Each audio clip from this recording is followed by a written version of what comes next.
Hello and welcome to today's webinar, Mainframe Security Compliance, Untangling the Mess, brought to you by Software Diversified Services. My name is Casey Smith, and on behalf of Share Headquarters, I would like to thank you for joining us today. Share is pleased to continue our webcast programming with this informative and educational event.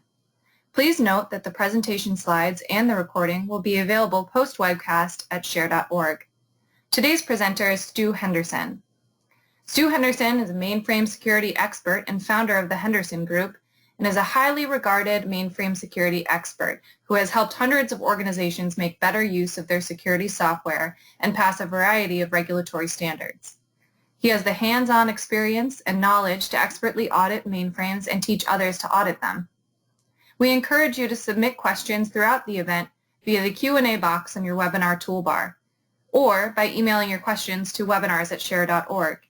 These will be addressed after the broadcast and posted alongside the archived recording. I would like to now turn the webinar over to today's presenter. Thank you, Casey. We'd like to thank everyone for joining us today for our Security Compliance webinar, where we will try to untangle some of the compliance mess we've all been dealing with recently. First, here's a brief introduction to Software Diversified Services. Our headquarters are located in Minneapolis, Minnesota. We have been around for over 35 years and maintain over 25 mainframe products. Our focus is on helping organizations fill their cybersecurity and compliance needs for the mainframe.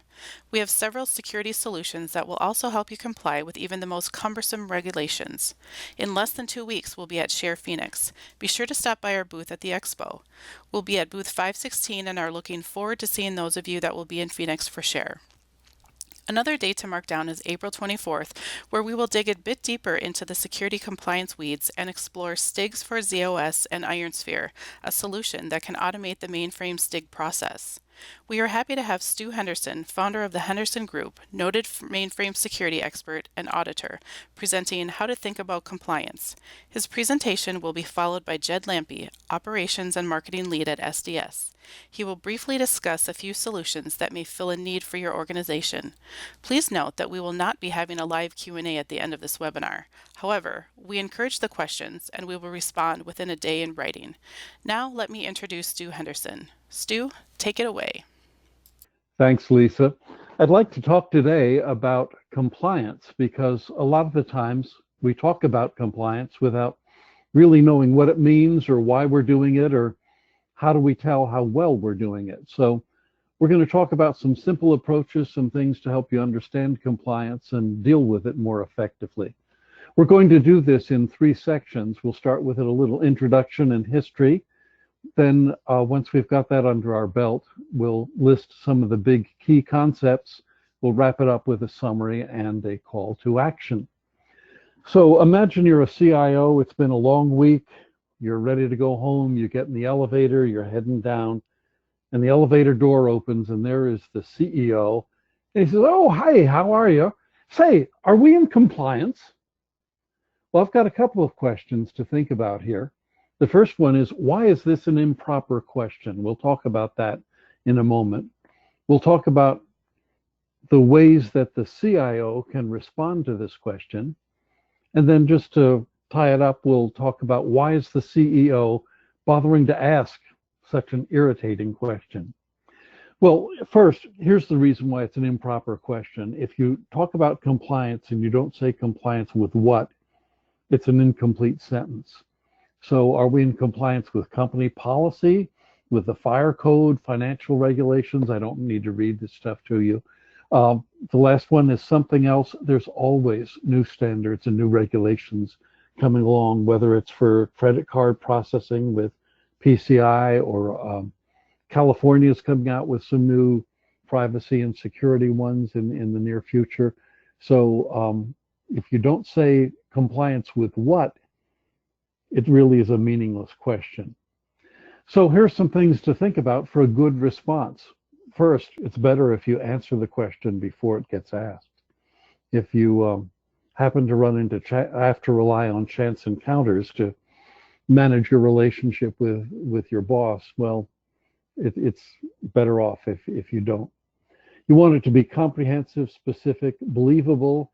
You need to address the cost-benefit issue. We'll talk about some things to think about that. And a really key item here is identifying who is responsible.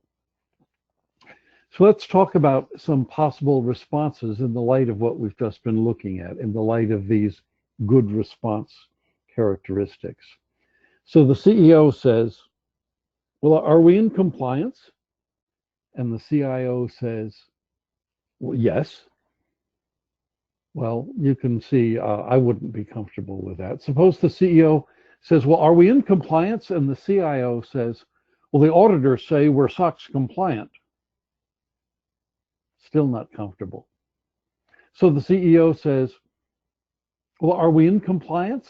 And the CIO says, oh, I'm hiring some consultants that are going to get me that answer. I'm still not comfortable. I hope you aren't. CEO says, well, are we in compliance? And the CIO says, well, IT's different. We don't have to be compliant because, we're just different from those other parts of the organization. I'm very uncomfortable with that. Or the CEO says, compliant, or says, are we compliant? And the CIO comes back and says, compliant with what? Maybe the CEO is expecting the CIO to answer that question instead of pushing it back at him. So let's try another response that might make us more comfortable. The CEO says, are we in compliance? And the CIO says, I've asked legal and compliance, and they tell me that we have 27 sets of regulations we have to comply with. I've added my own 28th, a government-provided guideline for effective IT security, and my people have tailored it to meet our situation because, those government guidelines don't always match real life. Continuing, I've also put one of my best managers in charge of identifying the details for each of these standards. So for each of these 28 now standards, this manager is going to address each of the specific requirements and tell me any area where we don't meet the standard. Now, I'm discovering this is a whole lot of work, so I'm automating this as much as possible because it'll be more accurate and likely cost us less money. And just to get an overall desk check of how well we're doing in our compliance program, I've asked the auditors to comment on how effective we are.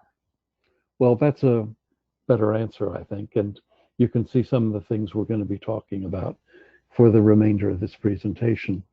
The reason the CEO is asking this question is he's concerned if we have any instances of non-compliance, depending on what they are and how serious they are, they could hurt profits, embarrass the firm, or so on. I don't need to read the rest of that to you. Some basic things often get overlooked when we talk about compliance. The first is how much it costs. The second is how difficult it is to do because we now have so many different standards and regulations. And just identifying all the requirements and standards is a major effort in itself. And we're going to pick up on organizational issues shortly because matching the responsibility with the authority, if you ask who's responsible for compliance in our organization, if you don't know who that person is, in many organizations, well, it's nobody or it defaults to somebody, but it's not formally thought out, and sometimes that person doesn't get the authority that's needed to do the job well.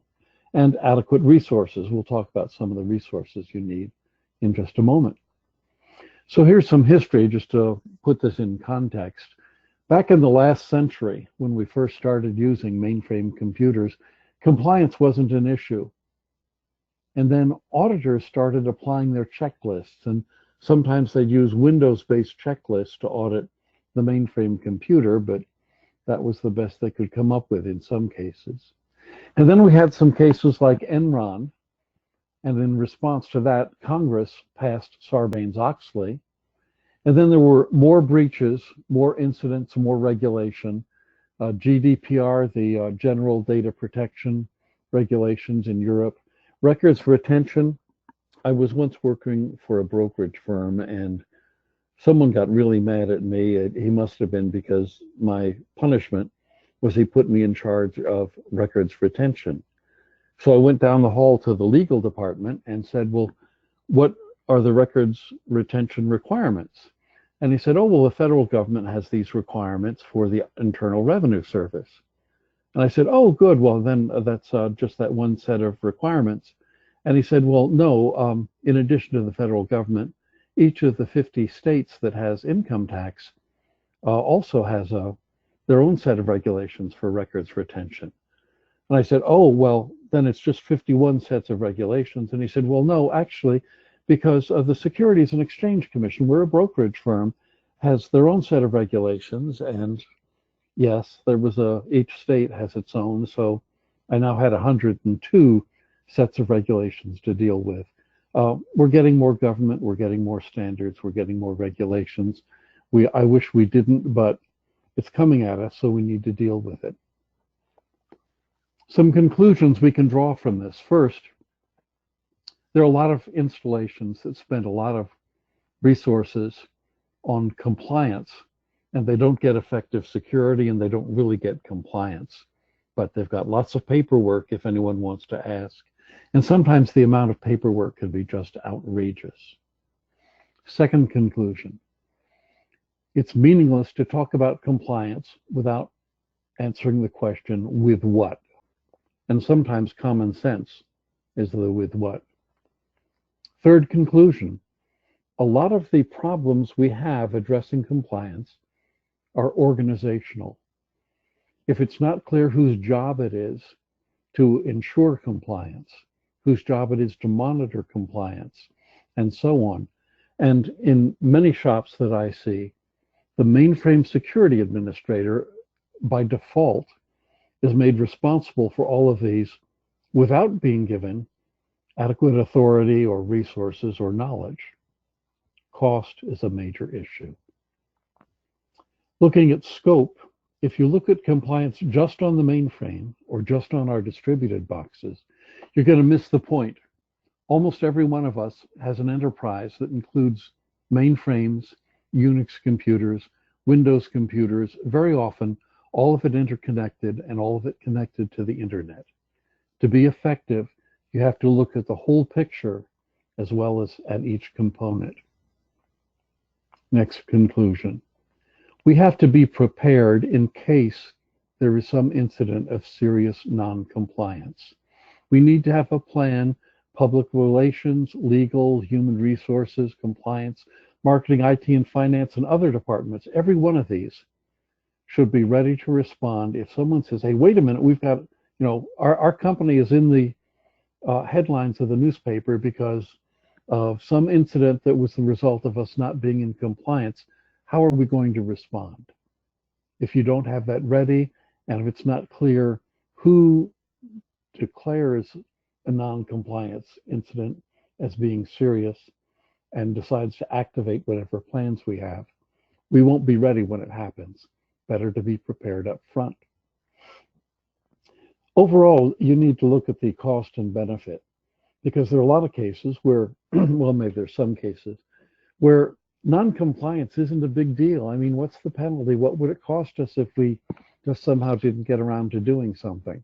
Now, the marketing department may have their own opinions because they've got stuff for their marketing strategy that might be important to them, that might not be the subject to some specific regulation, but we need to get their opinion on this.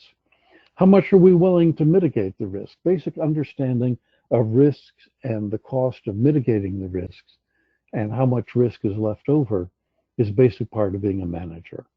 And associated with all of that is seeing how much we're budgeting for this, how much we're spending on it, and are all of the efforts we're making for compliance, are they really being spent on reducing the risk? And are they doing it in a cost-effective fashion? So here's some keys, basic keys to think about for compliance. We need a reliable source, first of all, to identify all the standards that apply, and then the details of each one. Sometimes the legal and compliance departments can help us, but sometimes the application owners. We need a source. We need a way that we can be comfortable that we know about everything that applies and we won't be surprised by some auditor or regulator popping something on us that we weren't aware of. Once we know what the standards and requirements are and the details of them, we need reliable, ongoing comparison of our actual whatever it is we're doing to whatever the standards or regulations specify. We don't want monster amounts of paper reports. We want the exceptions to be what's brought to our attention. And we want this to have some sort of review, maybe ask the auditors to do it for you or do your own checking, but you want to make sure that your compliance program is effective and it's continuing to be effective. Some more big keys. This comes back from Peter Drucker, the management consulting guru. If it's not someone's job, it won't get done. If you don't make someone specifically responsible for each of these different functions within the compliance program, they won't get done. No one person can do it all. We need flexibility because the standards are always changing and our reporting requirements are always changing. We don't want to wait until month end to get a report of some serious non-compliance issue. So sometimes we're going to want immediate warnings anytime that we're out of compliance.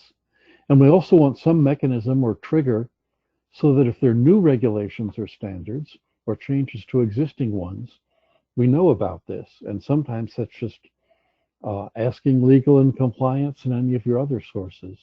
But you want to make sure that you're made aware of any new changes. We need effective reporting tools. Wrapping this all up, if we have these three things, if we know all the requirements and their details, we've got ongoing comparison of actual practice to the requirements, and then we report on any gaps and we correct them when it's needed. If we have these three things, then we can say, and this is the response to the CEO, I know and I can demonstrate that we are in compliance with all relevant standards and regulations. So there are a few things the CEO and the CIO both want to make sure happens. That we understand all the requirements, that the standards for each requirement are identified and understood. Someone is clearly responsible for each part. The cost of compliance is understood and managed. You know, for PCI, for a long time, the credit card companies wanted us to follow certain practices to encryption and maintaining the security of credit card information. And because there was no cost involved, a lot of people were not compliant with the regulations that the credit card companies wanted us to follow. So they changed the contract. They said, if you don't pass our audit, which means that you're not complying with our rules, the penalty will be just a few cents for every credit card transaction you process. All of a sudden, the cost became meaningful and people started paying more attention to PCI standards. We'll see some of this with the European regulations, the GDPR. Their penalty is something like up to 5% of your annual sales. And my understanding is they're looking for some big company to make an example of.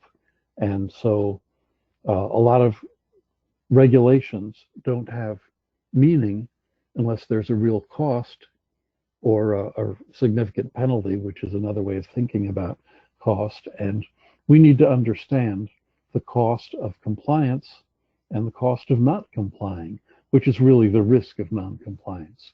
We need to make sure that all the gaps are identified. We want our compliance program to be ongoing. We want to have periodic reviews to make sure we know it's effective and that there are adequate tools that are available and that they're effectively used. So we've covered a whole lot of stuff to think about for compliance. Here's some sources of more information, and I thank you all for listening. We'll be available later for questions, and we should be able to make copies of the handouts if people are interested in this. I'll hand things back to Lisa now. Thanks very much, everybody. Thank you, Stu. Now here's Jed Lampy with some specific solutions that fill different compliance needs. Thanks, Lisa, and thank you, Stu. That was a great presentation. First, I'd like to highlight a few key points that Stu just made. The question, compliance to what, sticks out at me. It's so basic, but so fundamental, and important for everything that follows in the continuum. You need to know what you're being charged with complying to and what standards are required. This also plays into identifying the areas where you need to devote more resources. Knowing these areas of concern along with the specific compliance requirements will let you identify potential solutions that can help. Without this knowledge, licensing the most beneficial software for your particular situation would just be a guessing game, and it would be a tough sell to higher ups too. But if you can explain, for instance, that you're deficient in protecting sensitive data due to the continued use of basic FTP for file transfers on the mainframe, the discussion on how to best comply will begin in earnest. In this example, many shops with decades of JCL scripts in place end up selecting the VFTP SSH solution. We'll discuss the details of that a little bit later on, but getting to the right solution is only possible if you know the specific problem and are willing to openly discuss the current shortcomings and ways to fix them. Even then, it may be an uphill battle to get the budget and resources required, but at least the mainframe, along with its current vulnerabilities, will be known and discussed moving forward. Okay, before getting into some solutions, I'd like to briefly mention a couple of the risk-based frameworks that can be extremely helpful in achieving higher levels of security. They're both used by a lot of organizations, but both are required for all U.S. federal government agencies, and as such, both the risk management framework and the cybersecurity framework, both from NIST, are more prevalent for mainframe-connected organizations. Many of the major regulations are now commonly citing or cross-referencing between their requirements and different frameworks, especially the cybersecurity framework. And just last year, the risk management framework and the cybersecurity framework were linked together for the first time. Security compliance has become much more proactive thanks to the continual nature of these and other frameworks. Self-risk assessments and testing continuously are part of the compliance continuum now and a key improvement. Major regulations mandate that you are performing continuous monitoring for many different requirements, then documenting that you've done so. Doing this manually on the mainframe isn't very reasonable, and like Stu mentioned, automating as many of these tasks as possible is a key. The first two solutions I'll mention, IronSphere for ZOS and FIM Plus for ZOS, adhere to this formula. They perform different functions in different ways, but they both are continuously monitoring and logging the results. And here are a couple of additional resources that might prove valuable for you in the future. Stu Henderson's given quite a few presentations for us over the years in this exact arena, and he's got some great presentations out on our website, and they're also out on Vimeo under the SDS USA account. Also, you can visit Stu's website for white papers and more. Now let's look into a few SDS solutions that may be able to help. First up, IronSphere for ZOS. IronSphere automates the DSysTig compliance process. It does so by continuously monitoring your mainframe, running diagnostic checks to determine if you're holding up to your end of the bargain when it comes to the DSysTig requirements. Whenever you're not, and there's a potential vulnerability on your system, you'll be notified and you'll be provided the remediation steps in an easy-to-follow manner directly on IronSphere's GUI. If your organization is using STIGs, or if you want to try STIGs to harden your system, IronSphere would be an excellent solution to help automate and simplify the DSysTig process on your mainframe. Next up, we have FIM Plus for ZOS. Now, FIM stands for File Integrity Monitoring. File integrity monitoring as a concept has been around for a while, and there's been solutions on the distributed side for quite some time now. This solution, FIM Plus for ZOS, is the first true file integrity monitoring solution for the mainframe. But as you'll see, it does a lot more than just that. Now, where can it help you with compliance? Well, first, this solution will of course satisfy any FIM requirements for the mainframe that you run across. PCI DSS requirements 10.5 and 11.5 make mention of an FIM solution in place on all of your platforms to do certain things. Beyond PCI, there are several other regulations, especially in the data privacy space, that are going to mention integrity a lot. The edicts are coming down from the inspector generals left and right. They're telling different agencies and different departments, different industries, that they need to be checking for the integrity of the files that are on their system. With the compliance landscape today and all the data privacy requirements, being able to ensure the integrity of your files on your mainframe and elsewhere is absolutely necessary. FIM Plus will also end up being a nice time saver for you.